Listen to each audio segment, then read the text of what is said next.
देखिए, ये जो जो समय है, हर साल का पिछले साल का रिकॉर्ड निकाल दीजिए। इस समय में ये लोग इस प्रकार से घटनाएं करते हैं। ये बात सही है कि भारतीय जनता पार्टी के कुछ नेताओं की हत्या हुई है और बेहद दुर्भाग्यजनक है। लेकिन इससे ये भी सिद्ध होता है कि जो नक्सल है वो अब घर में घुस के व्यक्तिगत रूप से कहीं कहीं जाके हत्या कर रहे हैं। इसका मतलब ये है कि उसकी ताकत बहुत कमज़ोर हो चुकी है और अपनी उपस्थिति दर्ज करा रहे हैं।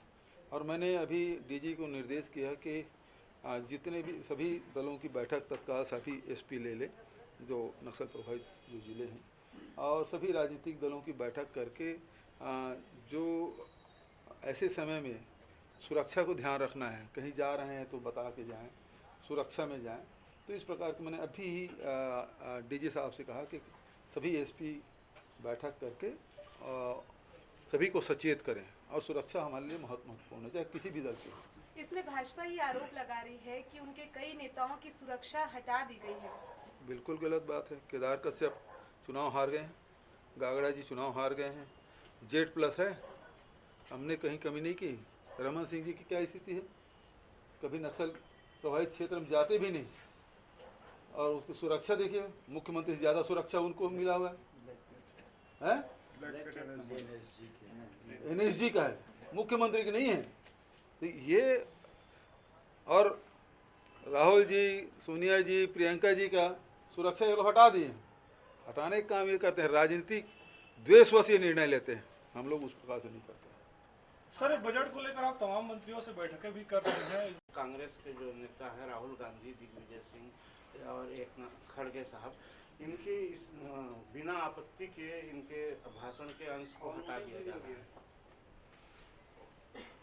राहुल जी पहले क्या बोलते थे, पद यात्रा शुरू किए तो उन्होंने कहा कि लोकसभा और राज्यसभा में बोलने नहीं देते, मुद्दा को उठाने नहीं देते, सुनते नहीं, और सुनते भी हैं तो उन विषयों को एड्रेस भी नहीं करते। आज जो 7 सितंबर के पहले जो बात राहुल जी कहते थे, आज सही साबित हुआ। और मैं तो कल भी बोला था कि ये हमारे प्रधानमंत्री जी ने कहा मैं कितनों पे भारी पड़ता हूँ, कितनों पे भारी हूँ, लेकिन अडानी का नाम नहीं लेके वो अडानी सिद्ध कर दिया कि अडानी भारतीय जनता पार्टी और केंद्र सरकार पर भी भारी है। ये उन्होंने सिद्ध कर दिया।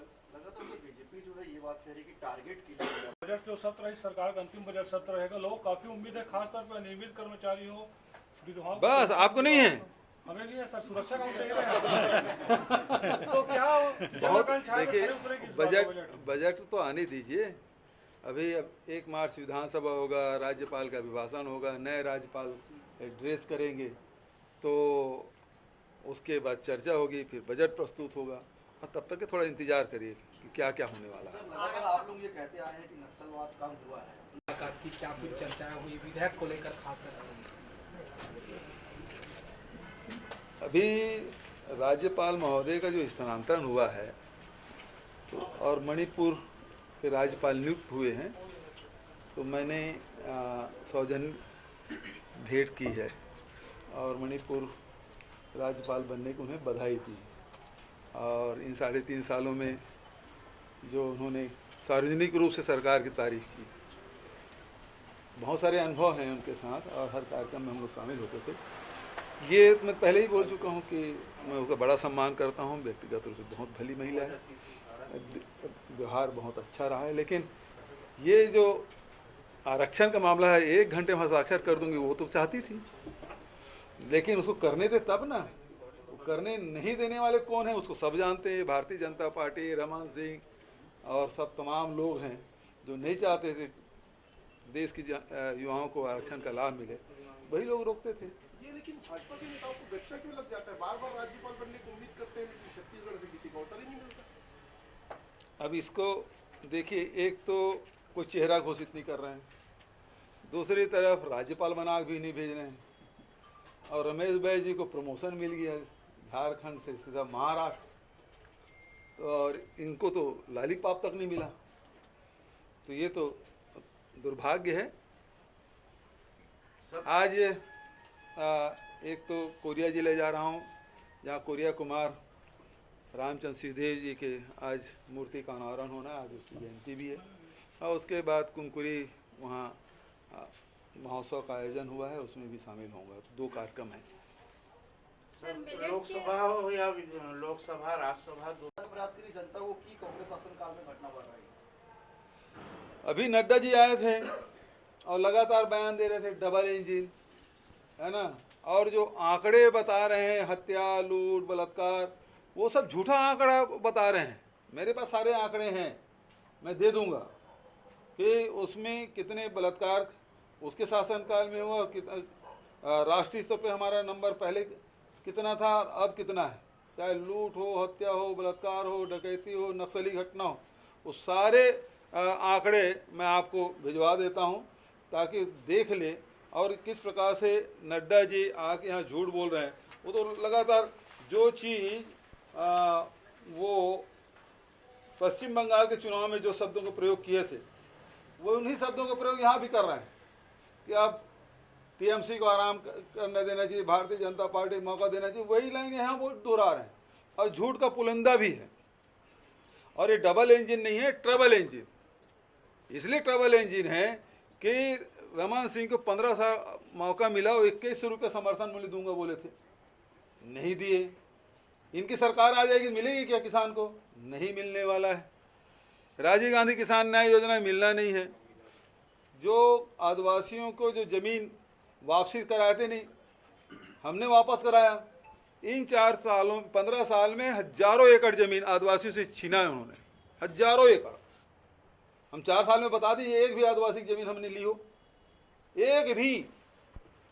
और कहीं लिया भी है तो उसे मुआवजा मिला है, 2 पहले का यदि है तो 2 गुना उसके शासनकाल का, हमारे शासन में आने के बाद 4 गुना।